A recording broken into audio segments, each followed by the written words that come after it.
Black. Why you wait? Wake your ass up. Let's go, baby. This the PM Hour. We're gonna get right into it, man. My name is Patrick. Okay. Oh yeah, peace and blessings. It's your boy Gary, and you know what it is. One love. I got a story coming in for you guys right now, and you know it's just essentially this is a story about how the former black athletes is not getting the treatment that they deserve, and this is just what we kind of really want to go into.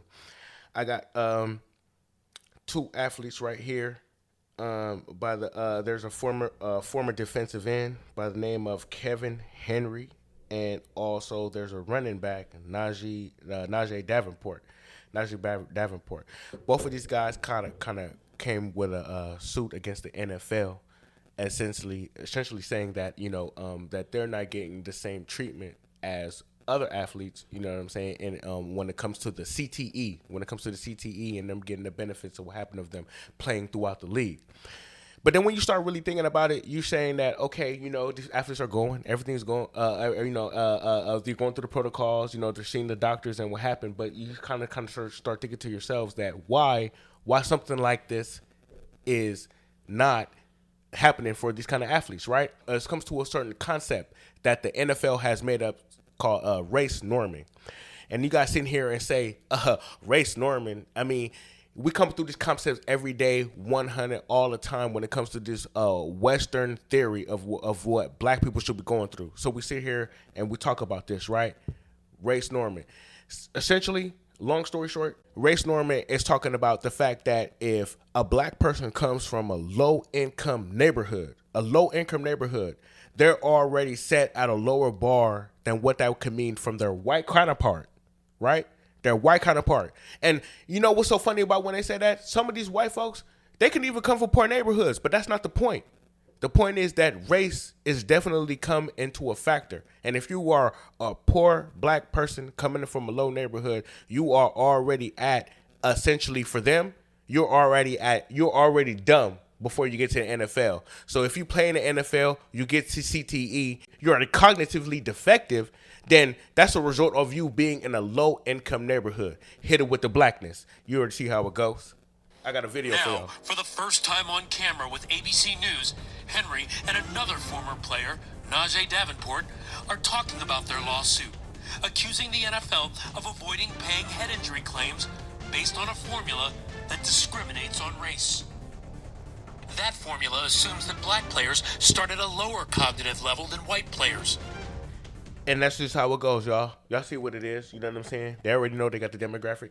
You know what I'm saying? And, you see how they come to school. Y'all know what it comes. You know what I'm saying? Well, I want to open this up, man. I got my brothers and my sisters here. You know what I'm saying? So we gonna open this conversation up. I want everyone, you know what I'm saying, y'all to come in and just see. You know what I'm saying? Y'all know what it is, essentially, right? So guess what it is? Here, brother. Here's my question right here for you. So here I go. Here we go again.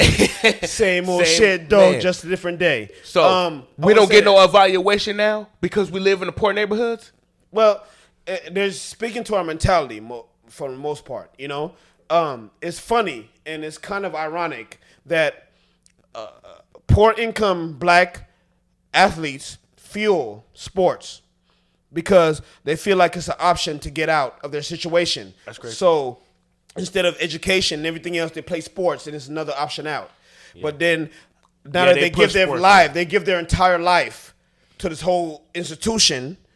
And then when it comes to a point where the institution is supposed to pay back to their well-being, it's not necessarily providing for them. And it's funny because, you ever have black people giving ourselves to this country as a total and doing everything we can, but still not getting the respect we deserve. I find umbrage with that, this whole thing and the article there and everything we're playing. Because, again, we have black people in this situation, black athletes who feel like, okay, well, we're not being provided for, even though they have mental health issues and physical health issues. Like, what does it take? What does it take for us to be treated with some kind of respect? Right. And earlier I started with, this is nothing new. Like, this is the same old thing over and over again. Yeah. But doesn't mean that's not infuriating. No. Doesn't mean infuriating. I mean, we keep going to the same thing. It's frustrating to run on the hamster wheel and can't get off of it. You get what I'm saying? Right. We can't get off the hamster wheel. But think about this example of the societal norms negatively that we face as the black people, and it's just, I don't know. The NFL is supposed to be. I watched the Super Bowl. Well, but what the fuck? Well, that's what I was gonna say. Like, think about the fact that we are very into sports. Think about the fact that we are very. We fuel it. We give our lives to it. So the same thing again. We could sit here and give our viewership to this league and to this institution, knowing that the simple fact that they don't really even give a damn, knowing that it's not even about half. We're majority of the league. 70%. Yeah. And this happens to us. You know what I'm saying? But then again, we're still in viewership. Me and you were still in viewership because I'm not going to deny that. We still watch football daily. We watch every single game. We know that. You know what I'm saying? But we have to still think about at the simple fact that, you know what I'm saying? Hold on real quick. Can I bust this conversation up real quick? Bust it open. So do you think that our viewership is some kind of way that we are not looking out for our brothers because we're still watching football? Well, Can I ask you that? Good question. Part of that actually kind of Go ahead, sis. is familiar with just like a what do you call it? Like a natural part of us, right? When it comes to like competition, that's kind of like how they had, those gladiators and things. You're talking about sports in general. Yeah, sports in general. It taps into that competition. So that I would say it's like taking advantage of that natural thing that we have. You're talking about when they do stuff like this, it's taking advantage of our general, yes. And so then when you corrupt it, right, with racism, I guess if you want to call it, because even when even though we're the majority of the players when it comes to let's just say the NFL, because these two players are they're NFL they're players. athletes. When it comes to that, even just there is a race divide, right? Because it took a while for them to even entertain the idea of having black quarterbacks. And the quarterbacks are looked at as like the leader of the team. Very much so. Right? I mean, they still don't even hire black coaches. Not smart enough to be able to lead a team. Yeah. So when it comes down to paying out, I guess you could call it reparations, right? Because you put your body on the line, and then these studies were done, and it's saying that, based on the concussions you had from you given, years to this game, you need to be compensated for that. Yeah. And what they're saying is, nope, you as a black person are coming from a different circumstance, so you should not be on the same level as a white person when we're calculating, whether you should get reparation or compensation for your injury. This is my take on it.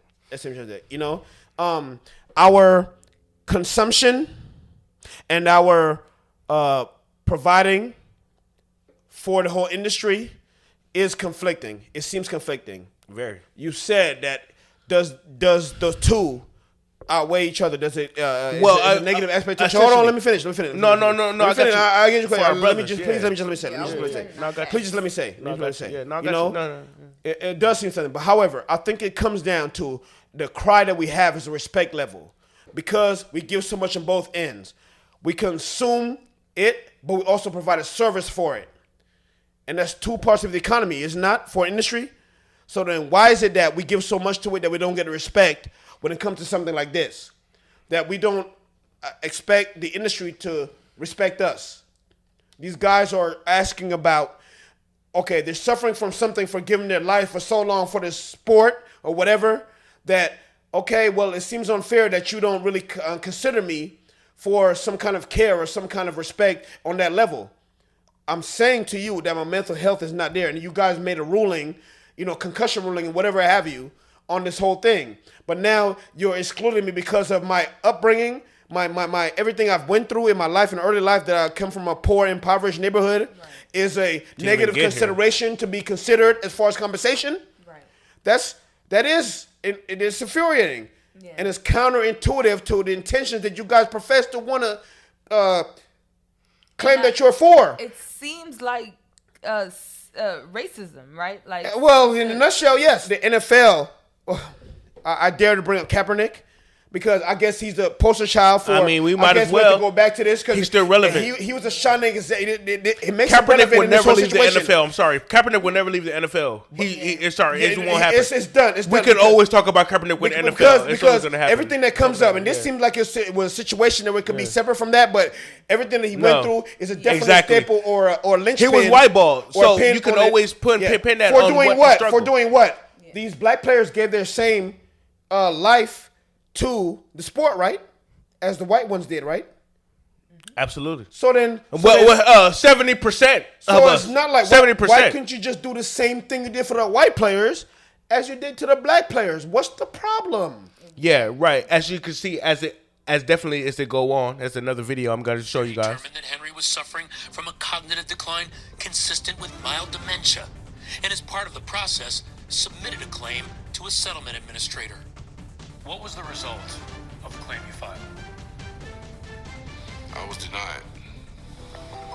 The administrator rejected Henry's claim, questioning whether his performance on the tests were valid and asserting that the doctor, quote, used inappropriate norms.